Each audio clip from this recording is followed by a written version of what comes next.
গাছেও প্রয়োগ করতে পারবেন। চলুন তাহলে ভিডিওটি আমি মূল ভিডিওতে চলে যাচ্ছি, আপনারা দেখতে থাকুন। কত সুন্দর গোলাপ ফুলগুলো ফুটে আছে দেখুন এই গরমের মধ্যেও। তাহলে বুঝতে পারছেন কি সুন্দর।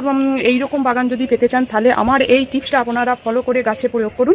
দেখুন যে টিপসটা আমি দেখাবো, এই তো গরমের দিনে আমাদের বাড়িতে তো থাকে এই টক দই। এই টক দইটা আপনারা খাবেন না তা নয়, কিন্তু এইটা যে অবশিষ্ট যে জলটা থাকে বন্ধুরা, সেই জলটা দই সমেত জলটা আপনাদের বাগানের গাছের যে সমস্যাগুলো বললাম সেইগুলো যদি থাকে তাহলে এইটা যদি আপনারা প্রয়োগ করেন তাহলে দুর্দান্ত রেজাল্ট হবে। আপনারা এটা 1 লিটার জলের মধ্যে 1 চামচ এইরকম টক দই নেবেন, দিয়ে তার সঙ্গে একটু হলুদ গুঁড়ো পাইল করে আপনারা সমস্ত বাগানে সমস্ত গাছে আপনারা প্রয়োগ করবেন। এখানে আমার 2 লিটার জল আছে, আমি 2 চামচ দিয়ে দিলাম।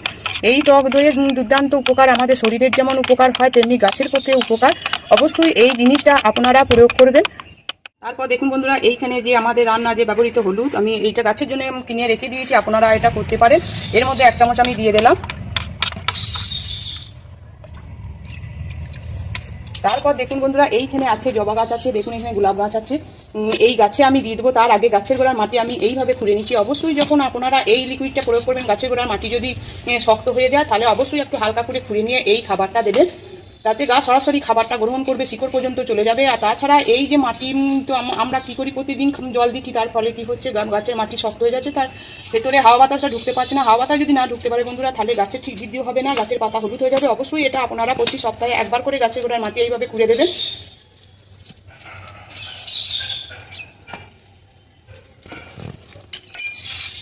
তারপর এই খাবারটা আমি এই গাছে দিয়ে দিচ্ছি।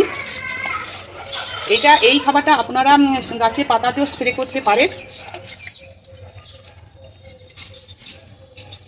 তাই বলবো বন্ধুরা, এই যে ঘরোয়া উপকরণগুলো আমাদের বাড়িতে আছে, এই দিয়ে আপনারা গাছের পরিচর্যা করুন।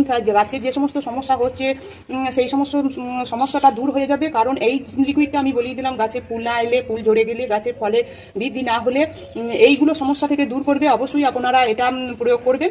আমার কাছে এই